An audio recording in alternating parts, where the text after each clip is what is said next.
This week on Filthy Hope. It's just a story. Yeah. If you can realise you can tell the story, it loses its power over you and you lose your shame. Yeah. You just lose your shame.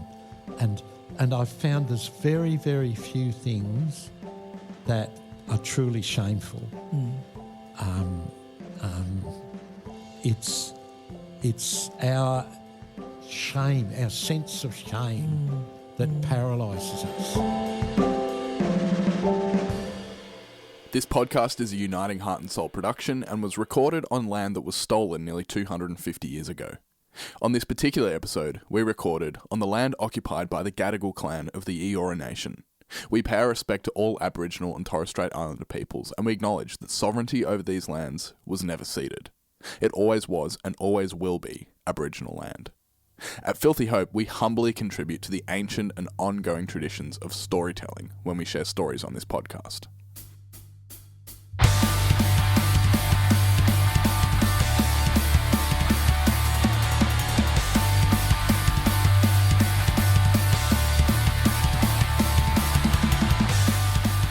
Hello and welcome back to Filthy Hope.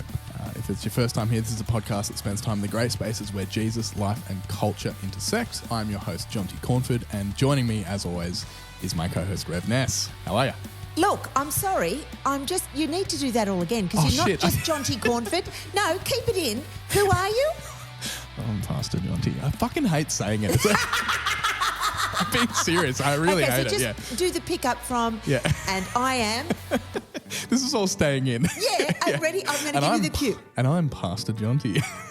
And I'm with my co-host, Rev Ness. How are you? Hi, Pastor Jonty. It's so natural and candid. You've got to get with it, brother. I know. It's just habit. Like quite genuinely, I'm just not used to it. I know you're not. I know. That's why I love you because you're so bloody humble. You're a beautiful human being. Well, thank you. I love getting compliments as well, as you will You know. hate that as well, I know. Yeah. So we're in the lead up to Christmas now. It's getting closer. Yeah, I know. How are you finding it? I'm good. You're dressed up in your I know, orange and red at the moment. Yeah, I'm trying to get my Christmas Actually, vibe on. and I'm wearing green. green. Smashed it. Go. Whoa. Yes, it's exciting. We've had our petting zoo at Uniting Heart and Soul. We're right in the middle of the end of Advent. I'm getting ready to prepare my Christmas Eve and Christmas Day services and to focus on the theme of love. So yeah, it's been a nice Advent season. I like it. It's been beautiful. But I'm super pumped about today. This has been one that we've been building towards, I feel like, over the last little while. And I've been really, really looking forward to having this conversation. And I feel like it's a fitting episode to sort of finish the year with before we jump over to Christmas and New Year's. Epic guest and bloody hard to nail down because he's so busy. Yeah, and shout out to Em for setting it up for us. We have an incredible interview lined up for you with the Rev Bill Crews, which we'll jump to very shortly. In fact, you know what? We might just jump to it now. Screw it. We're so excited. Yeah, let's do it. Here it is. We'll see you on the outside. Bill Crews, welcome. How are you? G'day. How am I? Ready to go. I'm ready to go. It's a thrill to have you here. We can't wait to have a chat. Thank you. Yeah. So Ness was just saying, you guys have met before. Yeah, we have. We've met a couple of times. Can I share my first time? Go ahead. So I had turned up at UTC, which is the United Theological College, Jonty, and it was my first day to do ethical ministry training. I didn't really even know what that meant, and I wasn't an ordained minister yet. I was just was day one training gig, right?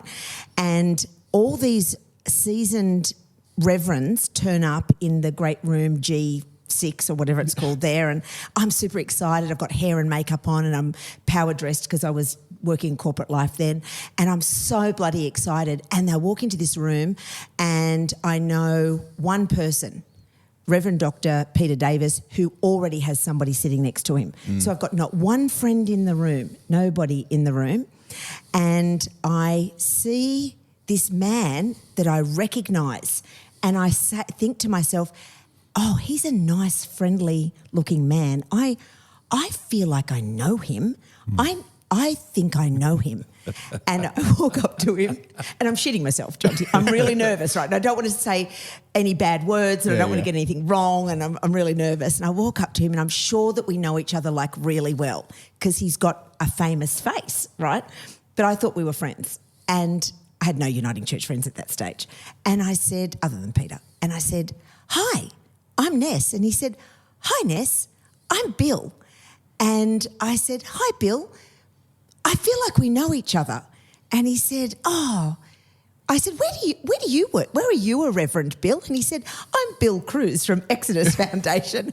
And I just wanted to melt into a puddle of embarrassment because the reason I knew you is because you're bloody famous and you'd been on telly and I'd seen you on things. But I saw you and I thought, oh my God, here's an E or a what's your star sign?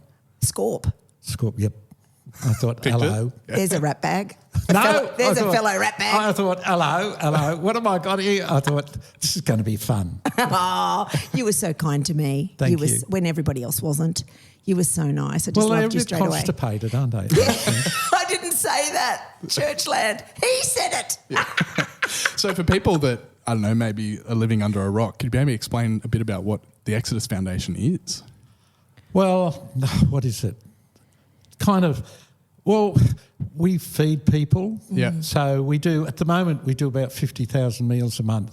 Yeah, wow. So in 17 locations, 4 Loaves and Fishes restaurants. Yeah. So we do a lot of feeding people, feeding the hungry, feeding the runaways, homeless, lost, whatever, people who need a meal. A lot of that, hot meals. We also work a lot with kids because we don't want people to end up on the queues. Yeah. So we work a lot with young people, trying to keep them at school, trying to get their education going, literacy, all of that. But we also work a lot with trauma therapy with kids because a lot of kids can't survive at school because they're too traumatised. There's been such stuff going on in their lives or at home or whatever that if you get in a room, the first thing they want to do is find the door. Yeah. So they can't learn. So and I'd started off in the streets of King's Cross with runaway and homeless kids, and I wanted to make sure that kids got a good chance, a good start. And I've been going younger and younger and younger and younger. It started off with homeless kids about 12, 13, then it's down to about 8 to try and cope them getting to problems at 12, 13. Now it's 2 and 3 because we want to try and stop them at 8, and now it's down to before birth. So we teach baby bonding with mothers and babies, all of that stuff. Yeah, wow. So trying to make it so that no kid now ends up on our food queue later. Oh, wow. It's incredible.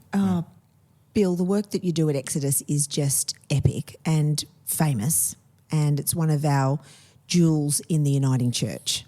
And thank you. It really is.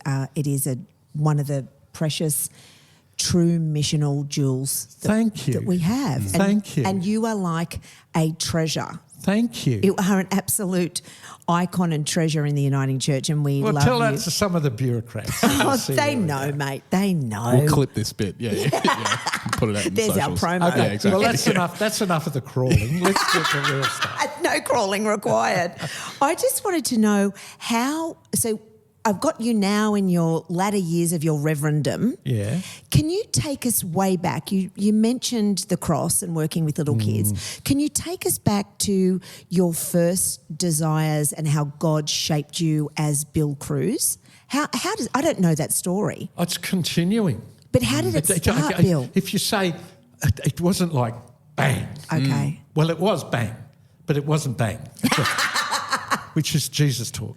But basically, I was a research engineer at AWA studying single crystal silicon and doing a lot of atomic physics, a lot of that sort of stuff, working out how you could stress silicon atoms so that we could make the heart pacemakers and all the stuff we've got today. So we made all the first pacemakers and touch telephones. We made the first ones, all of that. So I was doing all that research into single crystal silicon.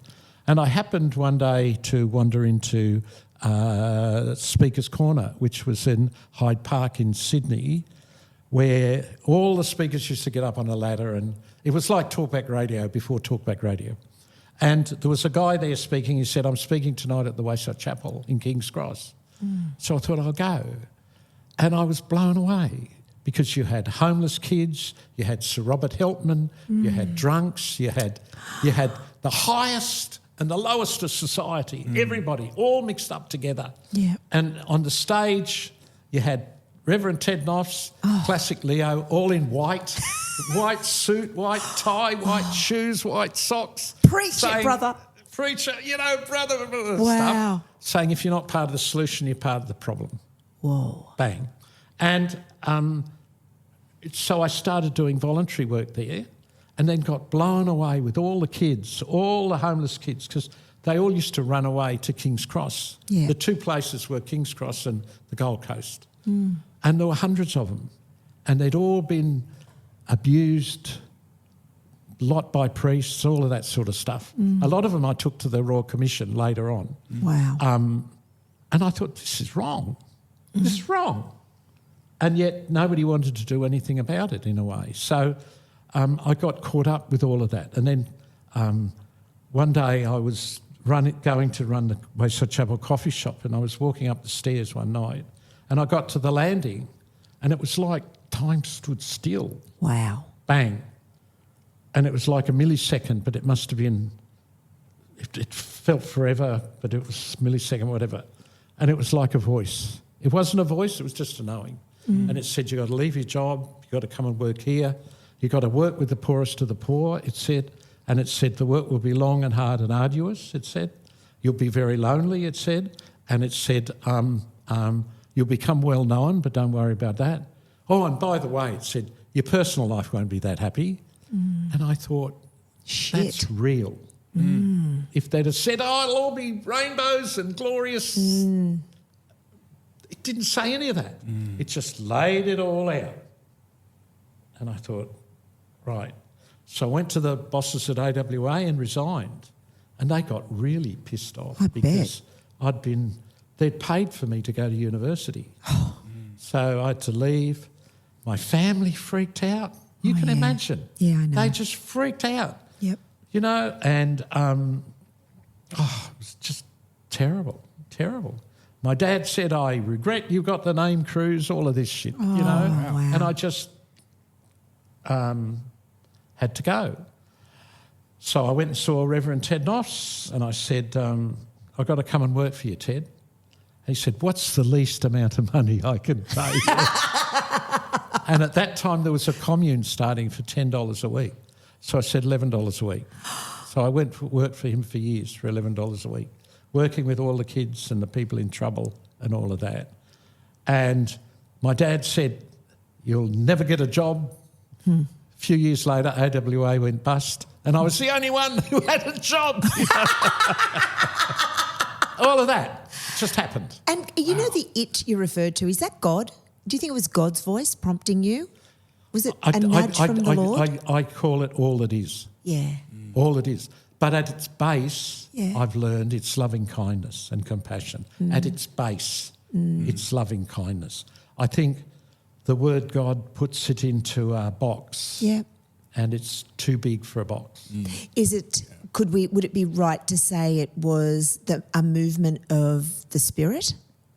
Well, yeah, but Giving even you a that's knowing? it's a movement of all that is. Yeah. It's a movement of all that is good and that is loving and that is compassionate and that is wounded, Yeah.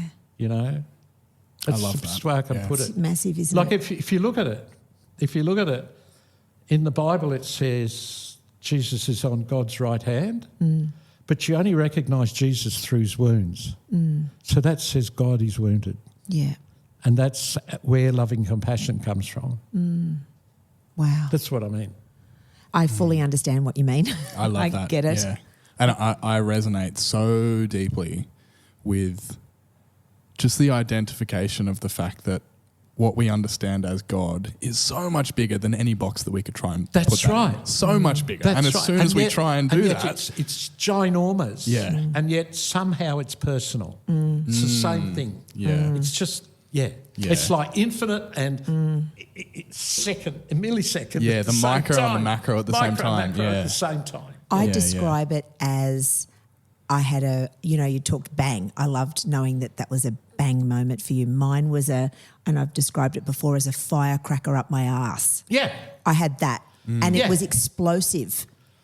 That's what happened to me. It's energising. Yeah, it was huge energy. Yeah. It was. I often think that the church, that freedom is explosive, right? Yeah. And it's like an atomic reaction. Yeah.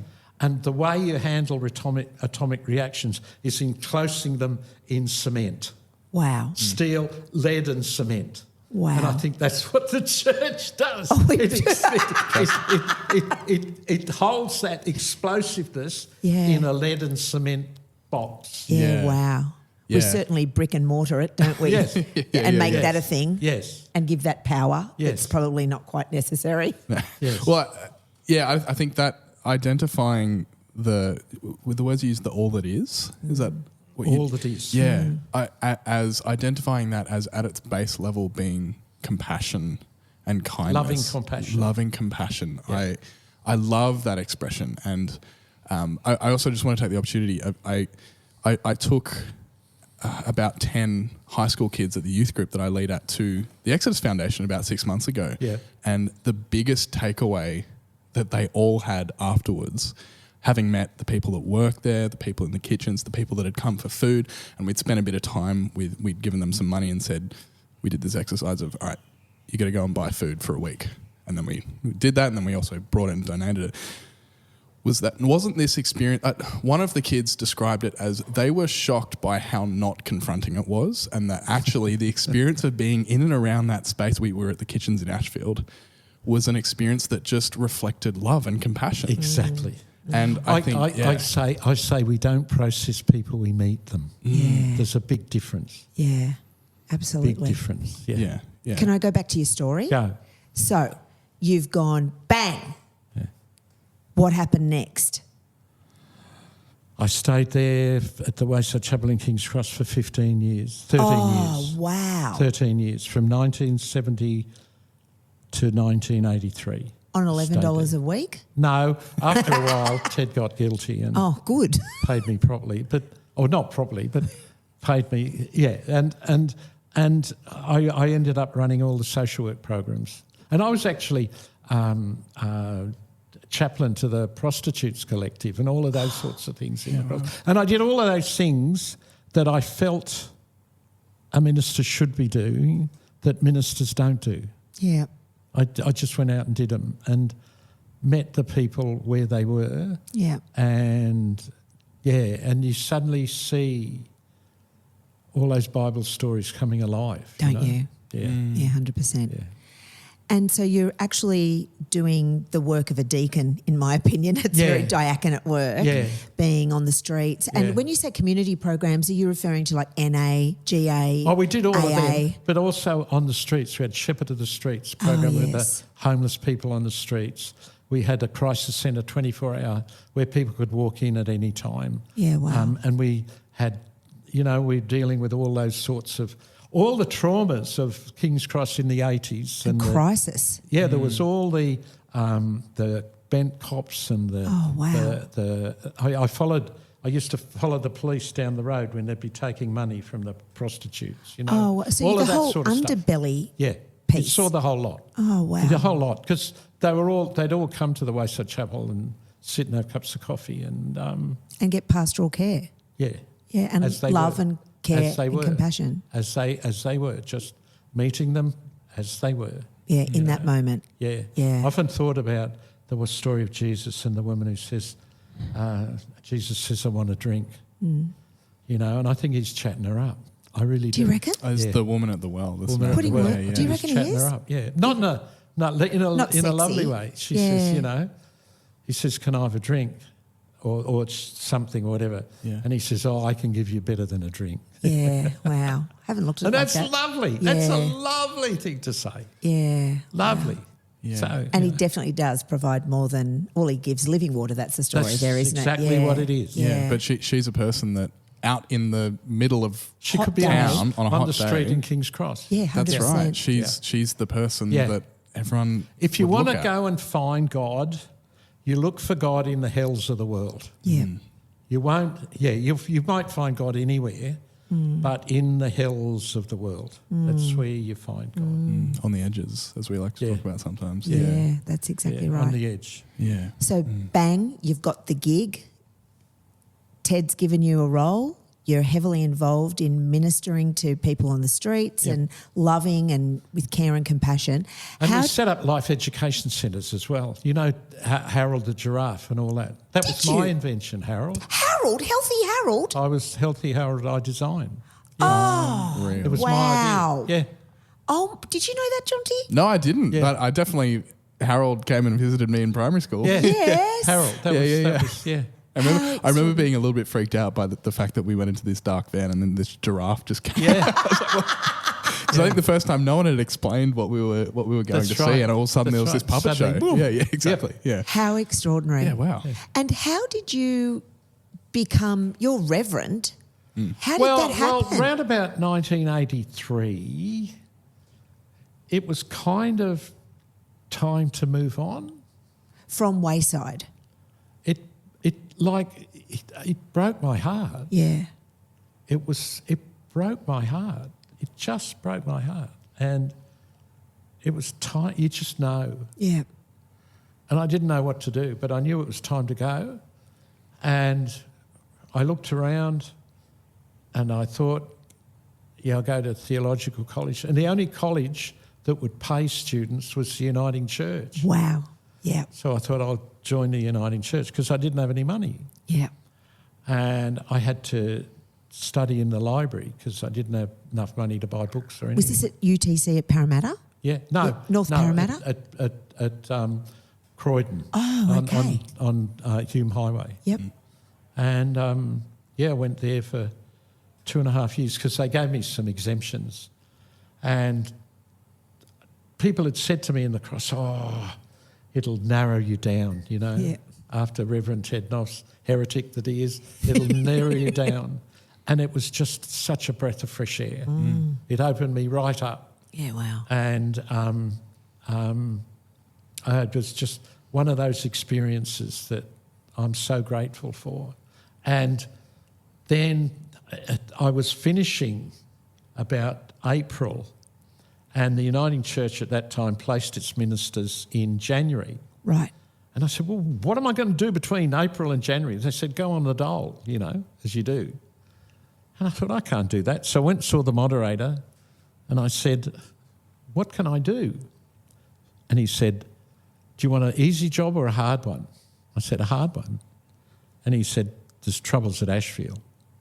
And I just knew I had to go. Was that Ashfield Uniting Church in the time? Yes, it was. Formerly Methodist. Methodist, yep. So they were basically Methodist. And so I went and had a look. And if things are right, it just falls into place. Doesn't it? So I met with the elders, Smile, says he with a smile on his face. I ended up loving him, love. And they were worried about money and all that sort of stuff. We talked about money and things and money and things and money and things and like money. Money as in how to afford you. Yeah. Yeah. And I said at the end of it, but you haven't asked me anything religious, because I thought they'd be worried about me because of Ted Noss. And the guy, the oldest elder, burst into a sweat and he said, you believe in God, don't you? And I said, yes. He said, that's all we want to know. And you got the gig. And I got the gig. Wow. And then for the next few months when I started, the God botherers in the place the squeakies. We didn't get on too well. And they kind of left. And it left me with 10 old ladies. Wow. who all wore hats to church and called one another Miss. Oh, And they became my aunts. Oh. And I said, you don't know what you're getting. And they said, we don't care. Oh. And they became my aunts. And we did all of that together, set it all up together. And I said to them, because we all became really close, because there was a lot of intensity at that time. And I said, I can't leave here until I've buried all of you. Oh. And we got really close, like really close. And can I just ask, what you're setting up is actually Exodus Foundation? No, we just church? opened the doors. Oh, wow. Opened the doors and people started coming in. And because I'd been in King's Cross, I ended up in Central Railway one day. And the railway squad, they said, we'll give you 15 homeless kids a night every night, and the graffiti squad will give you another 15. Oh. And the police started bringing kids to us. We had nothing. Oh. So I just slept them on the pews of the church, and then it grew from that. And the old girls used to bring them cucumber sandwiches, and and they painted the ceiling. There's a special ceiling to all the old girls to thank them for what they did, because the kids would tell them their stories, and they were all of abuse and sexual abuse and God knows what else. And the old girls would be in tears, and they'd say, "You got to look after them, Bill. You got to look after them." So we slept them all in the church. Wow. We were picking up kids, honestly, and it just took off.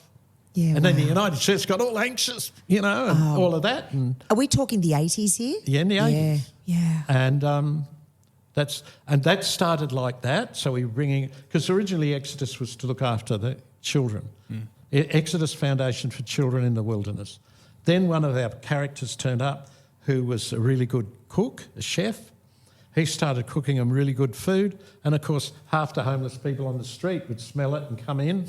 And the next thing we had all these people and homeless kids, and the old girls were loving it. And they were saying we were just a bunch of old fogies going out backwards. Oh, wow.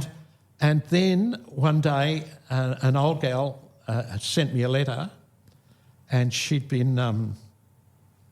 in the letter was a cheque for $10,000. Then, this is 30 years ago. That's a huge amount of money. That's like $100,000 or more. Yeah. And she said, "You're not to ring me, you're not to write to me, you'd have no contact with me at all, because when my family find out, they'll be very angry with me." So I set up the Exodus Foundation with that, because I thought I have to be responsible for the money. And John Singleton turned up. And he'd won all this money on the horses. And he said, "What would you do if I gave it to you?" I said, "I'd open a restaurant, or a soup kitchen." He said, "Call it Loaves and Fishes." And he gave me the bag of money. And the next day we opened, the mayor gave me the pots and pans, and we called it Loaves and Fishes, and bang, off it went. I've got goosebumps. And we had homeless kids, and we had people, and bang, it just happened. It just happened to happen. Wow. And from the sounds of it, almost not... The process takes a lot longer, but almost overnight. This was like I'd set up a few other groups, like for people who had. I set one group up for people who needed someone to go out with. Yep. Because being on your own, like a companion. To go out with, so they could meet other people. Yep. So we set that up, and we like an old-fashioned dating site. Well, no, it wasn't. It was Often they couldn't go to dances or pubs or anything, because they'd have to go on their own. Right. But if they went with someone, right, they could dump someone there and go off with whoever they met. You know what I mean? Exactly. No holds barred. Just someone to go with. Yes. And it worked. That worked. And we set up groups for parents whose kids had died from drug overdoses. And we were getting hundreds of parents to that, hundreds. Because more kids in those days were dying from drug overdoses than car smashes. Yeah. And so it just took off. Took off. Wow. And it was wonderful. And I'm haunted today by a lot of the stories of the kids, because a lot of them died. A lot of the homeless kids died. And I'm trying really always to... honour them. Did they die through malnutrition or drug overdose? Drug overdoses. Suicide? Yeah. I remember one girl, she swallowed a plastic fork, just died dreadful. Just you just Heartaches. yeah. Yeah. Yeah. It's And that's when you realise God loves them. 100%. Yep. And loves you for providing the space for these kids to feel the compassion and their worth, their self-worth through the way that you love them. That's how people get it. yeah. They get it. I was with a whole lot of kids today out at right out near Mount Druitt, Aboriginal, Islander, mixed up, all of that sort of stuff. Lots of them little buggers, you know, all of that. And we're teaching them to read and we do trauma therapy and that. And I say to them, one of you could end up the Prime Minister. Yes. And they go, because all they've ever heard is keep them in line, you know. Yep. And if they've been abused, they've got attachment issues and PTSD Everything. and That's trauma. why we do trauma therapy and with play therapy so that they can begin to get through it. We've got 15 kids that we look after with play therapy and that and literacy who were on the Kabul airport, and the Air Force or the Army just threw them in the back because their parents had been murdered and they were just orphans. And the Army just threw them in the back of the plane and flew them to Australia. And they're being looked after in Denniston East. And they go to the school there and we do the trauma therapy with the kids and teach them to read and all of that. And the growth in them because they're able to find a way to express their grief and their pain is just remarkable. And the people that believe them. There's... In trauma, if you're not believed by your family or others, it creates more trauma. And so these little kids are being believed, they're being loved, they're being nurtured, they're building good, safe attachments with these other families here in Australia, and hopefully they can act out their sadness. Yeah, 100%.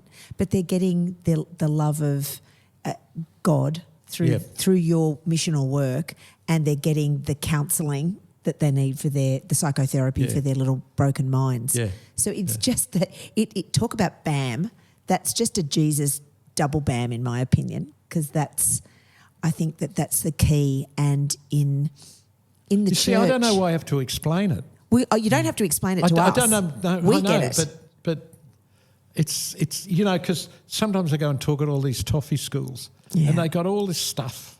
Yeah. All this stuff. And some of the kids I work with, there's not even enough money for toilet paper. No. And I think there's something wrong somewhere.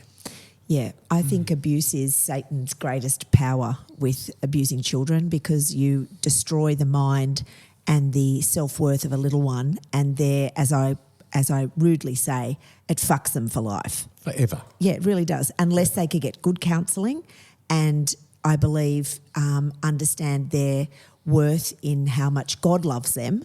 I think the combination of those two things which you're providing is just the most magnificent elixir to a life. I think it's teaching them, I don't even like the word teaching them, that they are lovable in themselves. 100%. Yeah.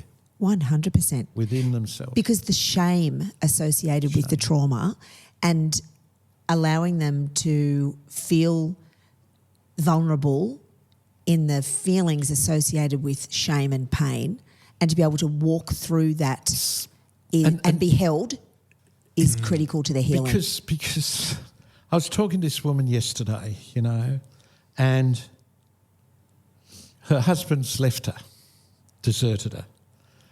She fell for him, hook, line and sinker, had a baby with him, all of that sort of stuff. Found out the whole stuff was lies. Yeah. You know, and he's gone and she's picking up the pieces together. She's got the baby, all of that sort of stuff. And she is so ashamed. Yeah. So, and I say, sweetheart, it's just a story. Yeah. If you can realise you can tell the story, it loses its power over you and you lose your shame. Yeah. You just lose your shame. And I've found there's very, very few things that are truly shameful. It's our shame, our sense of shame that paralyses us. Yeah. And it's something like that. And as a victim, I always find it interesting that as a victim that you feel shame. As a victim of child abuse myself, I have huge shame attached to that. Yet it wasn't something I did to me. It was something they did to me. That's right. And yet I am burdened with a sense of shame and pain and torment and torture around the thought of that. Yes, but what gives you the right to feel a sense of shame when it's happening every day, everywhere, if you get what I mean? Oh, I hear you. It's kind of like we ingrain that in people and society ingrains it in people. And you go to church and the last thing you want to say is that because they don't want to hear that. They want to, you know what I mean? Yeah, and that's what I try and do in my congregation so people can talk about that. Yeah. And then you can get true loving. Yeah. You know, it's not this plastic. We've got a lot in common, brother. You should come to Uniting Heart and Soul one Sunday on one of your days off because that's what we do a bit of. I'd love to. We should do a pulpit swap, I reckon. My people would love you. Well, and I could give it a good crack over there at Exodus. Yeah. You heard it here first. There you go. Honestly, we've got a lot in common. I think our drivers and our passion for the lost and the broken, it's what drives my ministry. Well, it's what we are. Yes. It's what you are, what I am. Yeah. Like just yesterday, right? Oh, just yesterday. The kids who had graduated from our literacy class, right? They had each been given a sheet of A3 paper and they wrote a letter of my name. So there was B-I-L-L-C-O, all on a A3 sheet, and they'd coloured them in. Yep.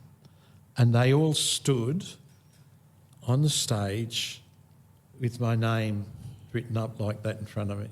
Bless. And my father said he was ashamed of me. Yeah.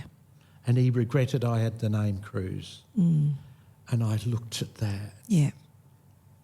And it was kind of like, you're wrong. Yeah. You're Amen. wrong. You're wrong. And that's taken, 79 years to... Wow, shit, 79. I'm 57. Have I got to wait another... How many is that? What's 79 minus 57? The biggest things happened to me after 70. Did they? Yes. This is what shits me about so many ministers waiting to resign, to retire, you know. Because I think I was 72, 73, and I was in Calais in France, you know, and working there with refugee people trying to get to England because they all head there, you know. They all head to Calais and there's a place where they all congregate. There's 15,000 refugees and you just go there and sit, you know, and you learn and you meet them all and this, that and the other. And I saw a sign and it said NA meeting and we run a lot of Narcotics Anonymous meetings where I am, so I thought I'll go and have a look and see how they do it. And sitting on a bit of carpet, on all the shit and the snow and the mess and all that, were maybe 10 men and women,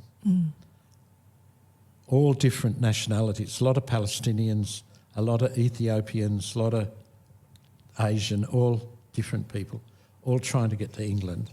And in the NA tradition, you tell your story, you know? And they're all telling their story in their own language. And you can't understand anything, but it's written on their faces. Yeah. You don't have to have it. No. And it gets to me, and I think, what am I going to say?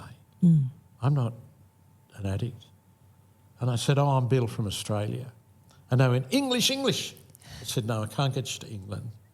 And then it all poured out of me because I'd gone through a terrible second divorce, you know, and it all poured out. And I said, I'm Bill from Australia. I've had 2 stuffed marriages, I said, and my kids have suffered because of that, and I feel really bad because of that, and I'm feeling bad now because of that. And they all got up. Wow. And they held me. And they gave me my life back. Yeah, wow. The poorest of the poor, the refugees, the Muslims, drug addicts. You can't go much lower than that. Palestinian, can't go much lower than that. And they gave me my life back. Yeah. And I thought, how do I honour that? So I went back to England, threw out all my clothes, and I just wear black. And I hope people say, why do you wear black all the time? And I tell them, because, and that brings me closer to Jesus than anything, because I think that's what he talks about all the time. All the time. Bring you close, bring you close. Just the act of them as a group, the poorest of the poor, many probably didn't understand a lot of what you were saying, just acted like a compassionate witness for you in that moment. And they all held me. Yeah. They all held me. Yeah. And it was just, it's one of the, it's indescribable. It's powerful, isn't it? Yeah. And that's what Exodus Foundation provides to the other. That I came back Yeah. and changed a whole lot of things because we're all in it. We're all in this world, and I get more back than I give. I get more back from people, and I've seen that. I've seen that over and over again. Yeah. Ministry's very powerful. Yeah. Isn't it? It really is. So can I ask another question, Jonty? Yeah, go for it. In your next chapter of life, because you're clearly not retired and you're very much a grown-up, what's this next chapter look like for Bill Crews Foundation and the Exodus Foundation? I honestly don't know. For a long time I thought it would end with me, and then people started saying, oh, look, there's the meal services and there's the kids services, they should go on. So they will roll on. I find my son has got really sick, really, really, really sick. And one night I was in bed and I was right down, you know what I mean, right down. There's nowhere bottom. There's nowhere further to go. And I thought, I love him more than anything. Yeah. And it somehow has changed my life because I realised it's not what you do that's important, it's what you are. Yeah. But what you do comes out of what you are, not the other way around. And I'm still processing all of that because I'd give it all away to look after him if I had to. Yeah. And I've heard that from so many people so many times where I think when you just realise what love is, you know, and it's from without you and within you, it's just there. So whatever happens will happen. Yeah, wow. And because whatever's happened has happened. Yeah. It hasn't been me doing it. Well, yes, it is, because you've got to push the edges. You've got to, there's a thing I've learned that it's what you avoid is where the magic is. That if you unavoid what you're avoiding doing, it opens up a whole new world. And so many of us get paralysed because we avoid doing and thinking and seeing what we should be doing. We avoid it. Yeah. And that avoids us. It enables us to avoid a new life. Yeah. Whatever So that means. pushing in and cracking open into those harder, edgy spots. Yeah. Provide, I suppose, and we do that, we trust God when we do that stuff missionally, don't we? Trust. Yeah, we have to trust Just God. trust. Yeah, and then God has an opportunity to crack open whatever God's ready to roll with. Well, right? I and just that's say what's done God's with you. When you trust God's with you. 100%. Yeah. That's what faith is. Yeah. Yeah. Yeah. Faith Scary is is- just trust. Just trust. It's scary though, isn't it? Can be. Well, it yeah. is because half the time you're worried you're trusting in nothing. You know? Yeah. Wow. I think That's honest. that scare, like the fear involved and the doubt involved is part of what actually defines faith. Yeah. Because otherwise there's nothing to have faith in, because the net that you have faith is going to catch you, you're not going to go straight into it. You've got to jump. It's the outcome. Like a few years ago, I realised most of my sermons I was just repeating what other people had written or something. Right. So what I do now, I just read a commentary or something on the day and then throw it all away and just get up and speak. And whatever comes, I speak. And you'd be surprised. It just blows me away the number of times in the back of my head, this little voice in the back of your head says, "You're talking shit, Bill." You know? Is it like imposter syndrome? I don't know. It's You think just, that's what that is? I don't know, but you're just saying what you're saying. Yeah. And a bit of your voice says, And every time I've done that, every time somebody in the congregation will see me afterwards and say, "I was very moved by what you said." Isn't it great? And I think it's hard because you get, if you don't watch out, you get caught. You get caught, and you're not free. Yeah. Like if where you should be free is when you're giving sermons or whatever. You should be free, and yet you're so restricted. Yeah, we are. You know. It can be. I know I fully relate to that. Reverend John Humphreys, shout out to Jono. He's always saying to me, "Ness, put down the bloody bits of paper, love. You know your stuff. Just say it. Just say it." But for me, Just say it. But Bill, for me, my fear in the pulpit is that I'm going to say bum or shit or something Who worse. cares? Well, they care. People get upset with me in that space. I'm a bit freer in this modality because it's a little freer to do that. Conversational. Yeah.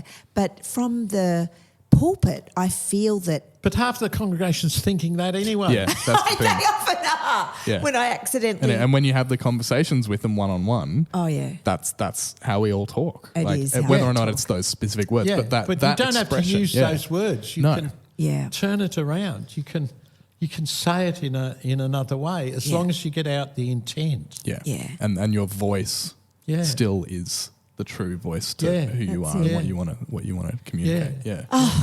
You're speaking right into my soul, Bill Crews, today.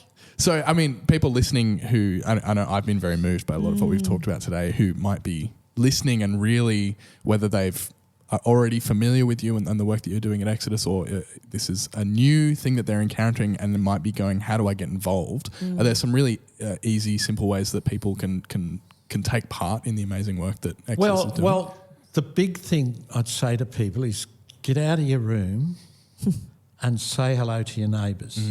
That's the first thing. You're starting to sound like Jesus there, brother. First thing. And it's interesting. I only realised the other day the reason Jesus called all the disciples was because it'd be too lonely doing it on his own. Boring as batshit. Too lonely. Yeah. Too lonely. So Team ministry. Let alone get out of we- your room. Yeah. Get out of your room, say hello to your neighbours, connect. What was the other bit? Or how can people get involved? They can go to, like, if they're interested in the work of Exodus and all of that, you go to billcrews.org, BILLCREWS.org. And I got my own website, which is revbillcrews.com, because one, the billcrews.org is to join the business as usual and all that stuff. And the other one, I put a lot of blogs and things on. We'll pop all of that into our show notes so people can find So you. there's two websites. Yeah. But it's mainly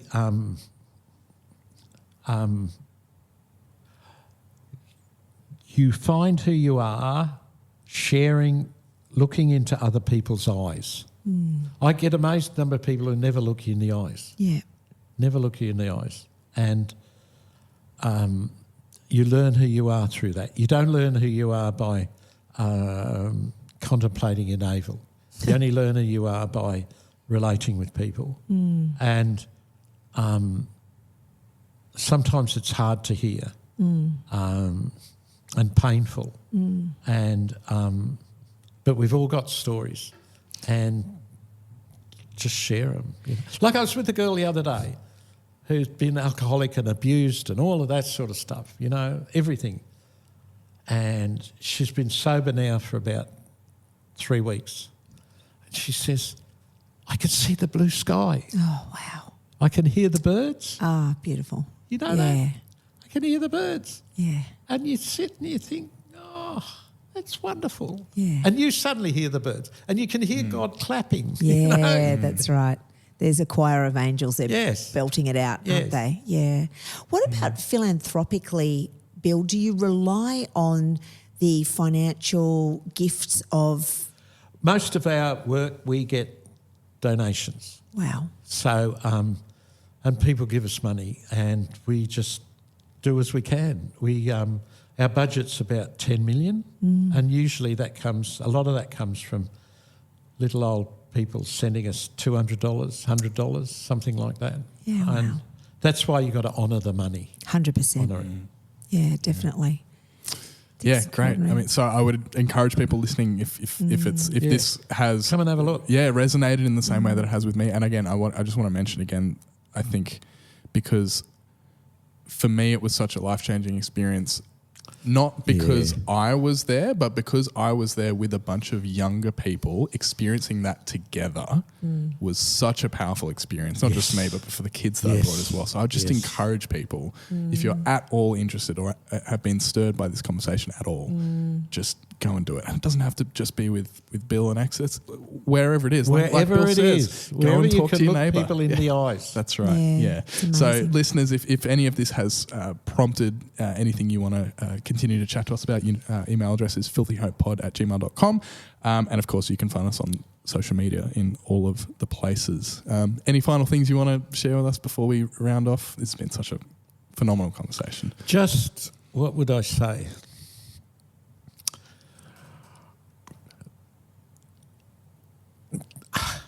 There's a lot of scientific search, because I'm really interested in it, into what is consciousness, right? And there's a lot, how did consciousness evolve, you know?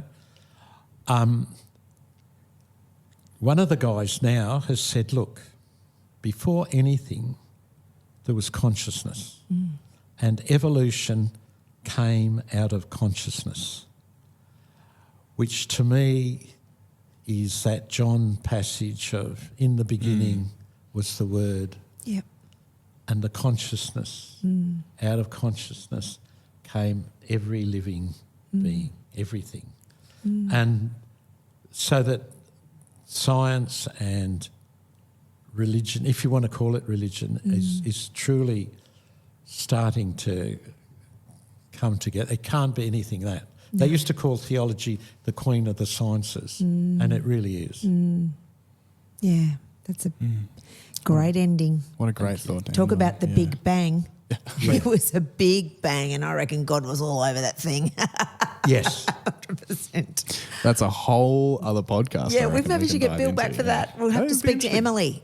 Thanks, Emily, for setting this up. Thanks, Bill. Really appreciate your Thank time. Welcome back. That was our interview with Rev Bill Crews. Again, so many ways that you can get involved this Christmas. Off camera, Ness, we were just talking. We were talking about the Christmas hampers, and I feel a bit responsible because I didn't take him down that line. But if you go and have a look at the Exodus Foundation website, it actually talks about they provide 7,000 Christmas hampers to people at Christmas time. So we've got like a week to go, and it's not too late. So you can actually go to the Exodus Foundation website and work out how you can actually donate today to help feed somebody who is less fortunate than you. What a beautiful way to bring hope, peace, love and joy to somebody, a complete complete random stranger that really needs that at Christmas time. Amazing, right? Yeah, and just on that as well, I think we've spoken about, or next week we'll be talking about Samaritan's Purse, and which includes something like Operation Christmas Child, which I always found very complex in how I feel about it, because you're contributing to someone in a really, really powerful way, but they're on the other side of the world. And you never get to meet them. This is a way that you can actually contribute to people's lives being improved in whether it's a small or a big way here in Sydney, which is, I don't know, I know that it doesn't in a legalistic way change the impact of the benefit that you are giving to someone else, but it feels when it's local, it just hits home a little bit more. I think just the idea of providing food to somebody that's hungry is just epic. Food just feeds a body, feeds a brain, feeds the growth of children. I mean, Bill talked about these kids that they're feeding. Like, these are little children that are going without a meal. It's just so sad. And we need to jump on board. Imagine if we all jumped on board this Christmas. There wouldn't be any hungry little ones, you know, absolutely, if we shared from our great wealth that we all have, right? This is reminding me of kind of recently Elon Musk responded to an organisation that was telling him that all it would take would be $6 billion to solve the problem of world hunger. And he said, great, show me the plan that you would actually enact to do this. And this organisation came up with a plan, which has been promptly since ignored. Yeah, wow. This is a way that you can literally feed hungry people. Yeah. All the strategic plans in place. The Exodus Foundation have their loaves and fishes restaurants up and rolling, and they push out meals. It's an epic undertaking. And isn't he just a phenomenal human being, so humble and so screamingly normal? Yeah. I mean, the dude was a scientist. And I didn't know beforehand. Neither did I. And became a reverend. And such a mighty, powerful ministry he is at the helm of, and what a blessing he is to the inner west of Sydney, right? Yeah. Yeah, it's amazing. I just want to speak really briefly again to that trip that I took the youth group kids on. Shout out to any of you guys that are listening. But it's something that people can do really easily. They take non-perishables and like food that you can eat instantly without necessarily microwaves or hot water and things like that. They will readily receive donations for those sorts of things. And so it's a really easy and I found kind of life-changing experience to go to the shops, spend a bit of money, buy some food, some up and goes or some, 2-minute noodles or whatever it is. Wheat Bix. Take them in, meet the people that are volunteering there, just go and introduce yourself, say hi, give them some food as a donation, and then hang out with the people that food is going to go and be eaten by at some point. Yeah, incredible. There's a common room lounge there in Exodus where people just hang out and watch telly and chat. All sorts of crazy, interesting characters in there. Yep. Go and donate some food, meet some new people, hear some stories. I could almost guarantee that it'll change your life. Yeah, it's definitely life-changing. Yeah. It's wonderful. And I'm sure there's ways that you can actually probably go and help on Christmas Day. 100%. Yeah. Probably jump in, ring Bill, ring the foundation. They will guide you to where you can be of service for them and give back. Yeah. Yeah. Yeah. I loved what he said about just talk to your neighbour. Love your neighbour. Look in their eyes, he said, we're even missing that because I wonder if our eyes are so far down on our telephones or on our laptops that we forget to look at each other, right, and connect. It was quite a beautiful, simple message, and he is a treasure to the Uniting Church. How lucky are we in the Uniting Church to have him, and that ministry is a part of what we do. Yeah. Yeah. I think as maybe some final thoughts, something that I was thinking about while we were chatting to him is just in how humble he is. Yeah. He's such an example of just simply being a mirror to the glory of God. Yeah. Not out of anything No. of personal gain. Like you heard him talk about how he would give up the Exodus Foundation in a heartbeat if it meant that he could better help his son. Yeah. Just simply doing your best to reflect the glory of God to those around you. He's an example of doing that, and just simply by showing up and doing that, by answering that call, look at the incredible things that have just grown and grown and grown and grown as a result. Yeah. And that's not to downplay any of the work or the logistical work or the money or all of the stuff that's gone into the work that Bill and the team have done over such a long period of time. But it just started with that willingness to show up and reflect the glory of God and the love and the compassion of God to those around you. And to be an empathetic witness to somebody who has a story to tell, you know. Because we all have stories. Don't we? If this podcast is testament to anything, we've all got stories. That's right. Yeah. Oh, I think that's one of my favourite episodes ever. That's pretty great. Yeah. Happy Christmas. Yeah, we'll see you guys next week for a Christmas episode, and then we're almost at the end of the year. And you know what? One other thing. God's just prompting me. If you're out there and you've got a minute, put up a prayer for Bill's kid. Yeah. Yeah, pray Great for call. Bill's kid. I don't know who Bill's kid is, but Heavenly Father, we just ask for prayer and healing for Bill Crews' kid. Amen. Amen. Yeah. What a great way to end. I know. That's, Merry Christmas, Jonty. Merry Christmas. We'll see you next week. Yeah, Merry Christmas, listeners. See you next week, everyone. This is a prayer for the people who want to give up, who have been hurt beyond repair and cannot bear to see your face in anything. Find peace in letting go of the guilt that is in yours, and find hope in understanding. Life is not a game you have to win. Forgiveness overwhelming, salvation undeserving. You are loved by something beyond, someone beyond understanding. Drink deep and taste the fullness of life in community.